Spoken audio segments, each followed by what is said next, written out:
बिल्लाहि मिनश्शैतानिर्रजीम बिस्मिल्लाहिर्रहमानिर्रहीम। मैं हूँ फ़कीर हुसैन भट्टी एडवोकेट। उम्मीद करता हूँ तमाम दोस्त खैरियत से होंगे और बहुत सारे दोस्तों की फरमाइश पे ये वीडियो रिकॉर्ड की जा रही है। बहुत सारे दोस्तों की फरमाइश थी कि कोर्ट मैरिज का तरीक़ेकार बता दें कि अदालतों में जो शादियाँ होती हैं वो किस तरह होती हैं और उसका क्या तरीक़ेकार है। तो ये वीडियो ख़ास उन दोस्तों के लिए बनाई जा रही है।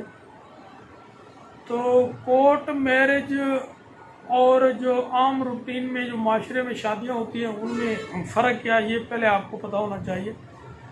तो कोर्ट मैरिज अक्सर वहाँ पे होता है जहाँ पे लड़की अपने घर से फ़रार होकर अपने वालिदैन की मर्ज़ी के ख़िलाफ़ किसी शख्स से अपनी आज़ाद मर्ज़ी से शादी करती है तो हम उसे कोर्ट मैरिज कहते हैं।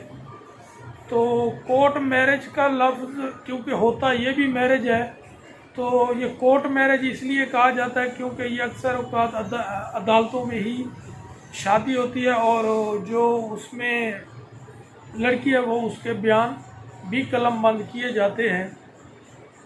तो जिसमें दुल्हन के जो बयान है वो इलाका मजिस्ट्रेट के पास कलमबंद होते हैं या उसके ख़िलाफ़ कोई हरासमेंट वगैरह में भी उसके बयान कलमबंद किए जाते हैं। तो मैं आपको इसमें पहले ये बता दूं कि जो आम माशरे में शादियां होती हैं, आम तौर पर जो माशरे में शादियां होती हैं उसका भी निकाह सेम उसी तरीके से होता है जो इस तरह कोर्ट मैरिज में होता है। तो निकाह का इजाब व कबूल भी होता है, उसमें हक महर भी फ़रीक़ैन के दरमियान तय होता है और जो शर्त व शराइत होती है वो भी लिखी जाती है।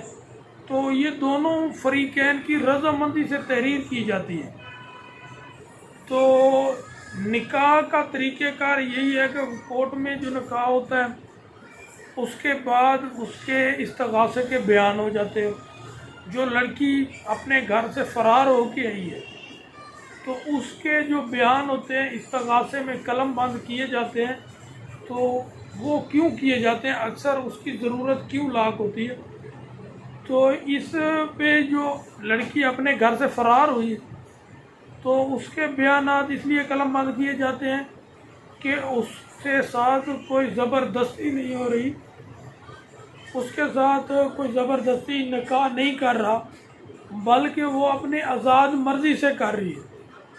तो दूसरा ये कि वो अपने घर से कोई चीज़ चुरा के उठा के अपने साथ नहीं लेके आई।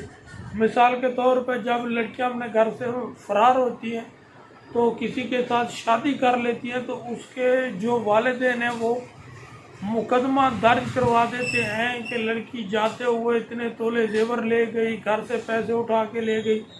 तो वो समझ ले कि एक लड़की का बयान जो वो सफ़ा मिसल पे या आमदी जुडिशल रिकॉर्ड है वहाँ पे आ जाता है। तो उसमें बहुत सारे लोगों में ये भी होता है कि दफ़ा 64 के बयान होते हैं।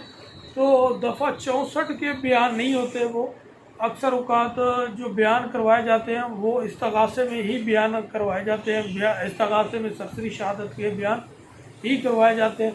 तो जो दफ़ा 64 के बयान है वो क्या होते हैं, तो जो दफ़ा 64 के बयान है वो अक्सर औक़ात मुकदमा दर्ज होने के बाद रिकॉर्ड करवाया जाता है। जब मुकदमा दर्ज हो जाता है तो उसके बाद जो बयानात होते हैं वो रिकॉर्ड करवाए जाते हैं। दफ़ा 64 के बयान मुकदमे से पहले कभी भी रिकॉर्ड नहीं हो सकते। तो जो मुकदमा दर्ज होता है उसके खारिज करवाने के लिए जो बयान रिकॉर्ड करवाया जाता है वो होता है दफ़ा 164 के बयान। तो जो दफ़ा 64 के बयान मुकदमा खारिज करवाने के लिए जो लड़की के बयान रूबरू कोर्ट होते हैं, रूबरू मजिस्ट्रेट लेते हैं, वो दफ़ा 64 के बयान होते हैं और उसकी ही नकूल जब थाने में भेजी जाती है तो जो उसके अगवा का मुकदमा होता है वो खारिज हो जाता है। और दफ़ा 64 के बयान इसलिए वहाँ पे ज़रूरी है और ये रिकॉर्ड करवाए जाते हैं। जी भाई।